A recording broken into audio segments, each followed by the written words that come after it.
আজকের শেষ খেলা গোপাল বনাম মন্ত্রী মল্লযুদ্ধ। মন্ত্রী মশাইয়ের জন্য ঘটা বটা শক্তিবর্ধক কোন পাচন নিয়ে আসছে। নিন মন্ত্রী মশাই, এবার ঢক করে এটা খেয়ে নিন তো।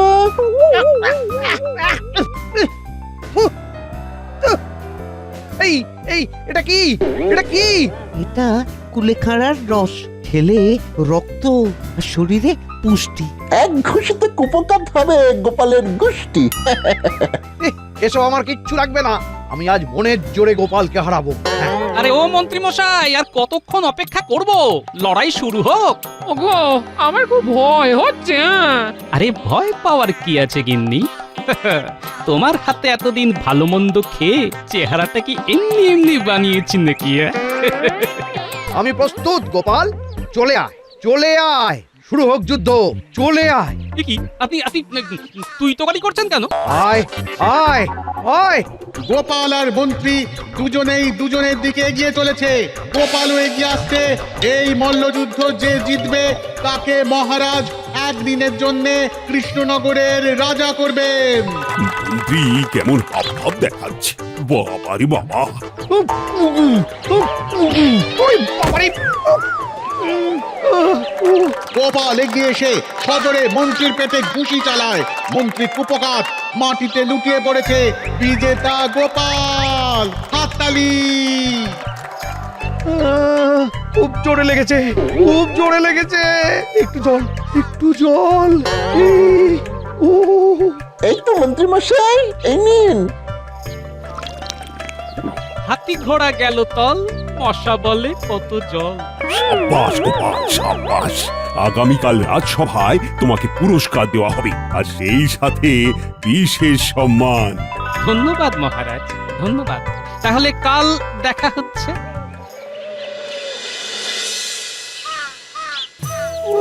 ঘুষি তো নয়, যেন কোনো পাগল ষাঁড় আমাকে গুঁতিয়ে দিয়েছে রে বটা। খুব যন্ত্রণা করছে বলুন। হ্যাঁ, কি মরতে যে গোপালের সাথে বাজি লড়তে গেলাম। আহ, উহ। কালকে তো আবার গোপালকে পুরস্কার দেবেন মহারাজ। হ্যাঁ, একদিনের রাজা হবে, জানি জানি। আমাকে হারিয়ে এই পুরস্কার, আমিও এর বদলা নেব। উরি বাবারি, কি ব্যথা রে, উরি বাবারি।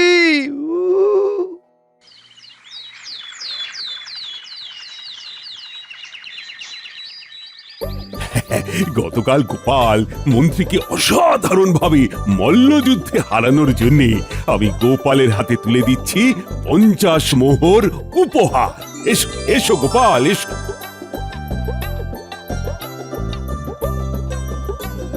ধন্যবাদ মহারাজ। এবার আমি তোমাকে পরিয়ে দিচ্ছি আমার এই রাজ মুকুট। আজ সারা দিন কৃষ্ণনগরের রাজা হলে তুমি। আজ বড় আনন্দের দিন, পাচ্ছি আমি মজা। একদিনের জন্য গোপাল কৃষ্ণনগরের রাজা। আমি আপনাকে সম্মান করি মহারাজ। এই মুকুট আপনার মাথাতেই শোভা পায়। আমি এটা গ্রহণ করতে পারবো না মহারাজ। আপনি আমাকে এই সম্মান দিয়েছেন, এটাই যথেষ্ট। সত্যি গোপাল, তোমার হৃদয় কত উদার। গোপাল, আমি তো আজকে রাতেই বেশ কিছুদিনের জন্য আমার বাপের বাড়িতে যাচ্ছি। ভেবেছিলাম তোমাকে একদিনের জন্য রাজা হিসেবে দেখতে পারবো। কজন প্রজাই বা এই সমান পায় বলো? তাতে কি হয়েছে রানীমা? মহারাজ তো আমাদের সকলের রাজা। তা তুমি রাজা হলে কি করতে গোপাল? মহারাজ, আমি শুধু রাজা হলে একটাই কাজ করতাম। প্রত্যেক রাত সভাসদকে একটা করে ফাঁকা খাতা দিতাম। সেই খাতায় কে কি কাজ করছে লিখে রাখতো, আর মাসের শেষে যে সবচেয়ে ভালো কাজ করছে তাকে পুরস্কৃত করা হতো। বাহ, কি উচ্চ চিন্তা! তবু তুমি এই পদ ছেড়ে দিলে? সত্যি গোপাল, তুমি এত উদার তা তো আমি জানতাম না। মহারাজ, আমার বুকের নিচে এত বড় উদর আছে, আর বুকের মাঝে উদারতা থাকবে না, তাই কখনো হয় মহারাজ? দেখো মন্ত্রী, দেখো। ঠিক আছে মহারাজ, আমি তো দেখবই। আমি দেখে নেব। অনেক দিন ডালপালা নিয়ে খেলাধুলো করেছি, এবার মূলাঘাত হবে। আহ, এই সুন্দর পরিবেশে মাথা গরম করো না তো। মিষ্টি খাও, মিষ্টি। আয়, মিষ্টি নিয়ে এসো।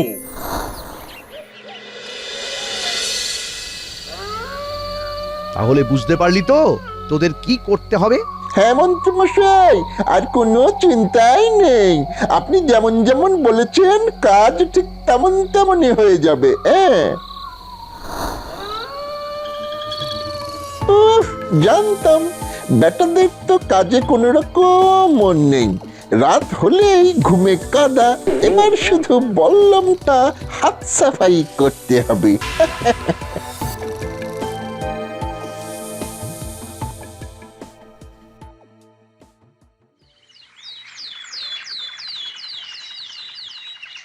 কি আমার বল্লম কোথায় গেল?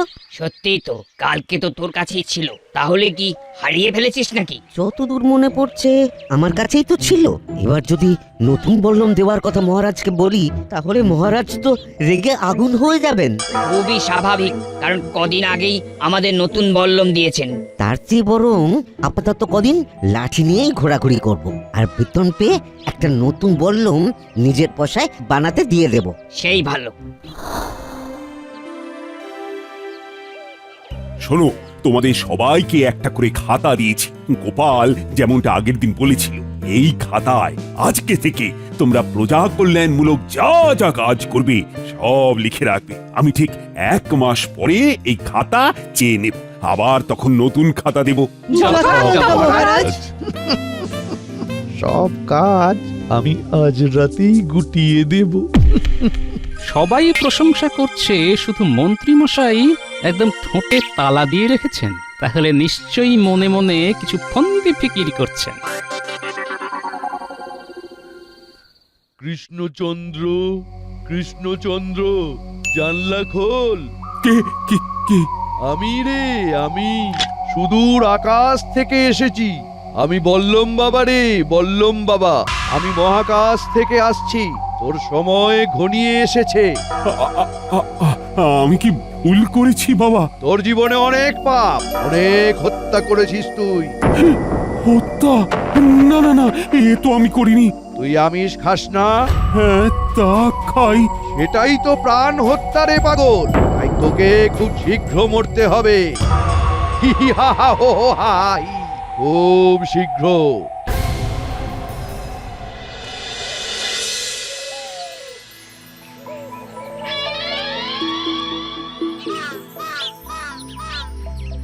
এ কি মহারাজ, আপনি মন মরা হয়ে বসে আছেন কেন? আপনার কি শরীর খারাপ নাকি মহারাজ? আমার মনে হয় রানীমা চলে যাওয়ার দুঃখে। না না, আমার কাছে কালকে বল্লম বাবা এসেছিলেন। হাতে বল্লম, মুখে দাড়ি, মাথায় জটা। তিনি এসে বললেন, আমি আর বাঁচবো না, আমার মৃত্যু ঘনিয়ে এসেছে। মহারাজ, এসব আপনার মনের ভুল, অথবা আপনি স্বপ্ন দেখেছেন। না না, স্বপ্ন নয়, আমি নিজে জানালা খুলেছি। তোমার মাঝে সাক্ষাৎ মহাকাশ থেকে আগত হলেন বল্লম বাবা। ও, এবার আমার কি হবে? আমি তো মরে যাব। একদম দুশ্চিন্তা করবেন না মহারাজ। মহারাজ, ব্যাপারটা খুবই চিন্তা। আমার এক পিস্তুত ভাই কদিন আগেই বল্লম বাবাকে দেখেছিলেন। বাবা তাকে বিপদের কথা জানালেও সে পাত্তা দেয়নি। তারপর কি হয়েছিল? এই ঘটনার কিছুদিন পর আমার পিস্তুত ভাইটি মারা যায়। সে কি? হায় হায় হায়, তাহলে কি আমিও? মন্ত্রী মশাই যে সত্যি কথা বলছেন তার কোনো প্রমাণ আছে? আজকের আগে তো কখনো মন্ত্রী মশাই ওনার পিস্তুত ভাইয়ের কথা বলেননি। আজ তাহলে সে উদয় হলো কি করে? হ্যাঁ, আমার আরো অনেক ভাই আছে। সবকিছু তোমাকে জানিয়ে রাখতে হবে নাকি গোপাল? তাছাড়া মৃত মানুষকে নিয়ে কেউ মিথ্যে কথা বলে? না না, আমি আর অশান্তি চাই না, একটু একা থাকবো। আজকে রাজসভা এখানেই শেষ হলো।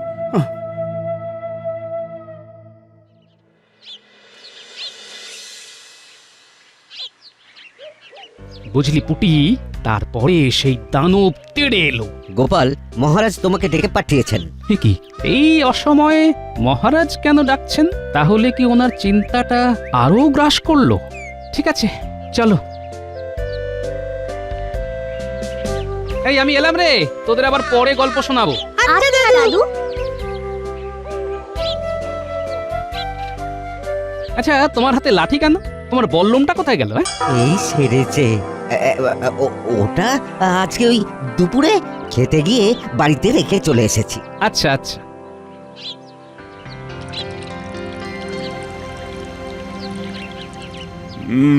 ওই ঘটনা নিয়ে খুব চিন্তা হচ্ছে গোপাল। এ তো অলৌকিক ঘটনা, সাধারণ মানুষ নন উনি। মহারাজ আপনি একদম চিন্তা করবেন না, আমি ব্যাপারটা দেখছি। আহ, চিন্তা না করে কোথায় যাই বলো তো? রাত বিরেতে মহাকাশ থেকে এলেন তিনি। আমি অনেক পাপী গোপাল। না না না না, আমার মৃত্যু অনিবার্য। এসব উল্টোপাল্টা চিন্তা একদম করবেন না। রানীমা বাড়িতে নেই, আপনার হঠাৎ করে কিছু একটা বাড়াবাড়ি হয়ে গেলে কি হবে বলুন তো? হ্যাঁ হ্যাঁ, সবই বুঝতে পারছি, কিন্তু ঠিক আছে, তুমি যাও।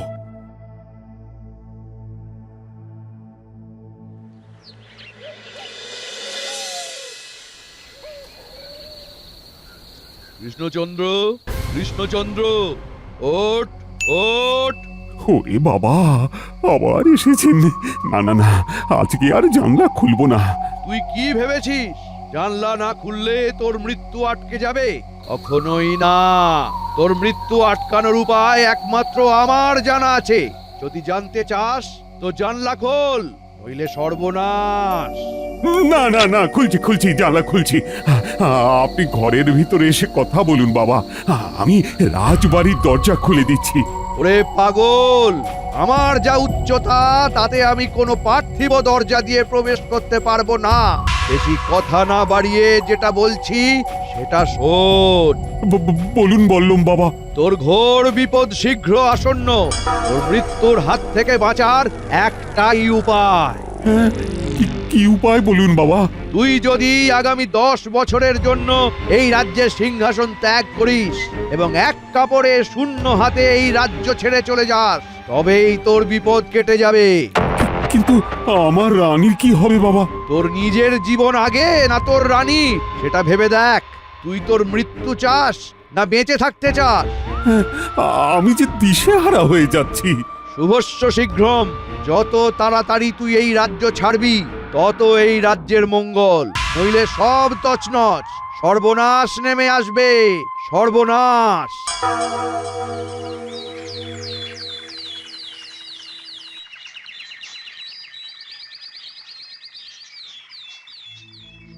এ কি মহারাজ, আপনার একই অবস্থা? চোখের নিচে কালি, গায়ে রাজবস্ত্র নেই, আলুথালু অবস্থা। না না, আর ভালো লাগছে না। রাজবস্ত্র নেই শরীরে, কালি পড়েছে চোখে। এভাবে মহারাজ থাকলে পরে কি বলবে লোকে? শোনো, রাজবস্ত্র তো দূর, এই সিংহাসনেই আমি আর বসবো না। নিজের রাজত্ব, নিজের রাজ্য ছেড়ে অনেক দূর চলে যাব। আমি সন্ন্যাস নেব, নিরামিষ খাবো। এসব আপনার মাথায় কে ঢোকালো বলুন তো? কেন? ওই বললুম বাবা। বললাম না ছাই। আপনি এভাবে চলে গেলে তো আমরা অনাথ হয়ে যাব। এ কি করে সম্ভব? ঘোর অনাচার! জলজ্যান্ত রাজা বলছে সন্ন্যাস ধর্ম পালন করবে। আমাদের রানীমার কি হবে ভেবে দেখেছেন? আমি নিশ্চিত আপনার সাথে কেউ মজা করছেন। এই সামান্য কথায় আপনি সিংহাসন ত্যাগ করে এই কৃষ্ণনগর ছেড়ে আমাদের ছেড়ে চলে যাবেন, তা হয় না মহারাজ। সে কি সামান্য কি বলছো গোপাল? ওই বাবা বাস্তব। মহারাজ আমাদের কাছ থেকে দূরে গেলেও বেঁচে তো থাকবেন। আরে মশাই, আপনি তো অদ্ভুত লোক দেখছি। মহারাজ কৃষ্ণচন্দ্র ছাড়া এই কৃষ্ণনগর অনাথ। ওসব বাজে কথা। জীবন না থাকলে এমনিতেও তো অনাথ হয়ে যেতে হবে। কিন্তু একটা কথা বলুন মহারাজ, সিংহাসন ছেড়ে গেলে রাজ্য সামলাবে কে? কে আবার? আমি সামলাবো।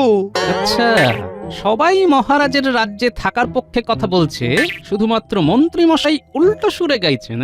তাহলে কি মন্ত্রী মশাই সিংহাসন দখল করার জন্যই এসব খেলা খেলছেন? আহ, তোমরা তোমাদের এই তর্ক বিতর্ক বন্ধ করো তো, আমি তো কিছুই বুঝতে পারছি না। আচ্ছা মহারাজ, ওই বাবা যে আপনার স্বপ্নে এসে আপনাকে রাজ্য ছাড়তে বলেছেন, কিন্তু আপনি চলে গেলে এই রাজ্যের ভার কাকে দিয়ে যাবেন সেটা কি বলেছেন? না বাবা, এরকম কিছু বলেননি। তাহলে দেখুন, বাবা অর্ধেক কথা বলেন। আপনাকে বাবা যতদিন না ওই ব্যাপারে কিছু বলছে। অর্ধেক কথা কি? বাবার জন্য আরো একটু অপেক্ষা করা উচিত। বাবা নিশ্চয়ই আবার এসে এই কথাটাও জানিয়ে দেবেন। তা কবে জানাবে মন্ত্রী মশাই? আমার মন বলছে আজকেই জানাবে। বাহ বাহ বাহ, আত্মবিশ্বাস যেন গুলে খেয়েছেন। তাহলে এই বল্লম বাবার সাথে মন্ত্রী মশাইয়ের কোনো যোগাযোগ নেই তো? তোমরা এখন যাও তো, আমি ভাবছি কাল সকালেই এই রাজ্য ছেড়ে চলে যাব। তার আগে মহারাজ, আপনি রাজদায়িত্ব কাকে দেবেন সেটা তো জানুন। হ্যাঁ, দেখি দেখি।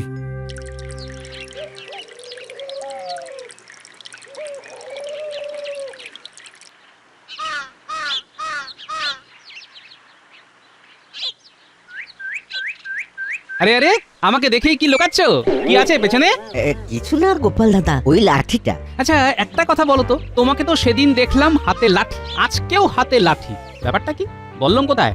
বললাম চুরি হয়ে গেছে গোপাল দাদা, মহারাজ শুনলে খুব রেগে যাবেন। সে কি, এই সামান্য ব্যাপার বলুনি মহারাজকে?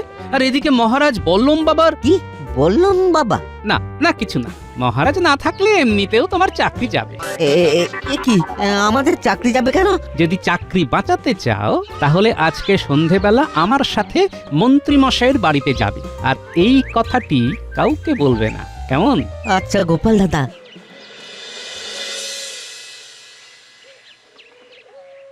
বল্লম চুরি হওয়া, বল্লম বাবার আবির্ভাব, মন্ত্রী মশাইয়ের রাজা হওয়ার অত্যধিক লোভ উৎসাহ, সব কিরকম ওই দুয়ে দুয়ে চার হয়ে যাচ্ছে।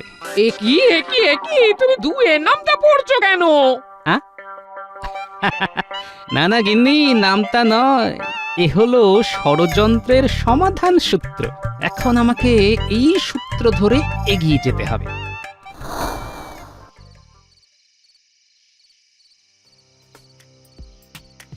মন্ত্রী মশাই বাড়ি আছেন তো? কি গোপাল, তুমি তুমি আমার বাড়িতে কি করতে এসেছো? আপনি তো আমাদের রাজ্যের মন্ত্রী, কোনো সমস্যা হলে হয় মহারাজকে জানাবো, নইলে আপনাকে জানাবো, কি তাই না? তা কি তোমার সমস্যা সেটা শুনি। একটু দেরি হয়ে গেল। কি, আরে তুমি এখানে কি করছো? ওর তো সমস্যা একটাই, ওর বল্লম চুরি হয়ে গেছে। বল্লমের ব্যাপারে আমি কি জানি? না মহারাজ এখন মানসিকভাবে বিপর্যস্ত, তাই আপনি একটু বল্লম খোঁজার যদি ব্যবস্থা করেন। না না না না না, আমার হাতে অত সময় নেই, আমার অনেক কাজ আছে। মন্ত্রীমশাই, আজ রাতেই শেষ, এবার আমাদের বকশিস। কি ব্যাপার, কিসের বকশিস? তোমার এত জেনে লাভ নেই গোপাল। না না না না না না না, জানতে তো হবেই। তুমি বেরোবে না গায়ে জল ঢেলে বের করে দেবো? এই চলো চলো চলো।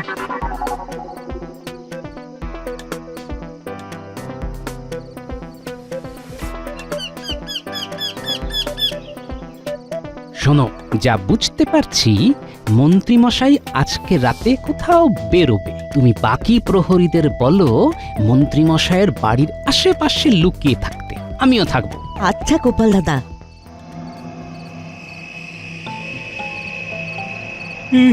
অনেক রাত হলো, এখনো তো কোনো সাড়া শব্দ নেই। আমার অনুমান অনুযায়ী কাজ তো আজকে রাতেই হতে হবে। একই গোপাল, বাঁশ হাঁটছে। তাই তো দেখছি। মন্ত্রীমশাই, আপনি তাহলে আপনার কাজে এগিয়ে যান, আমরা এখানেই আছি। আরে মন্ত্রী মশাই, এই তোমরা তোমরা বাঁশ পায়ের মন্ত্রীকে ফলো করো, আমি বটা ঘটাকে বুঝে নিচ্ছি।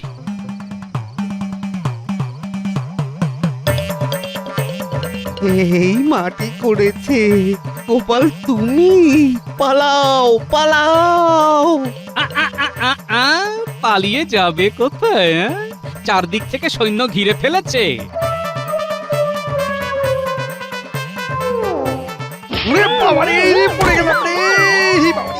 কোমর ভেঙে গেল রে। এই যে বললুম বাবা, সে যে ছলো না, ভুল হয়ে গেছে, আমাকে ছেড়ে দাও গোপাল, আমাকে ছেড়ে দাও, আমি রাজা হওয়ার জন্যে গোপাল। ছেড়ে তো দেব না, ছাড়িয়ে দেব, এই নকল গোপ গাড়ি ছাড়িয়ে দেব।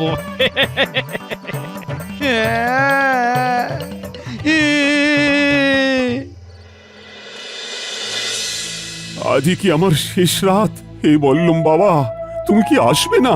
জানলা খোল। বাবা এসেছেন।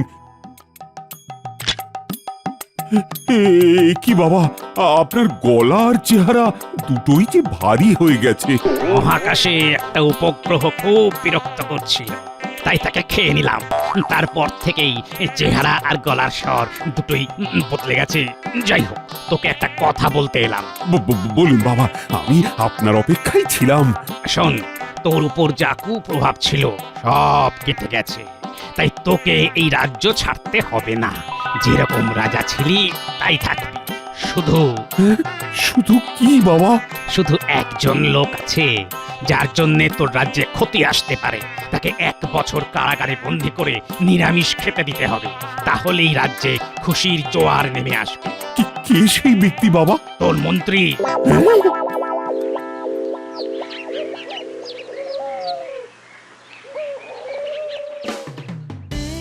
বল্লম বাবা বলেছে তোমাকে 1 বছর বন্দি রাখতে আর নিরামিষ খেতে দিতে, তাহলেই রাজ্যের মঙ্গল। এসব এসব ষড়যন্ত্র মহারাজ, আরে আরে এসব গোপালের ষড়যন্ত্র। ওসব আমি জানি না, আমি বল্লম বাবার আদেশ অমান্য করতে পারবো না। এই কষ্টে আমি কি করে থাকবো? আমার বউটা যে কষ্ট পাবে মহারাজ। তাহলে ওনাকেও কি বন্দি করবে বলুন? না না না না না না, আমি ঠিক আছি, আমি ঠিক আছি।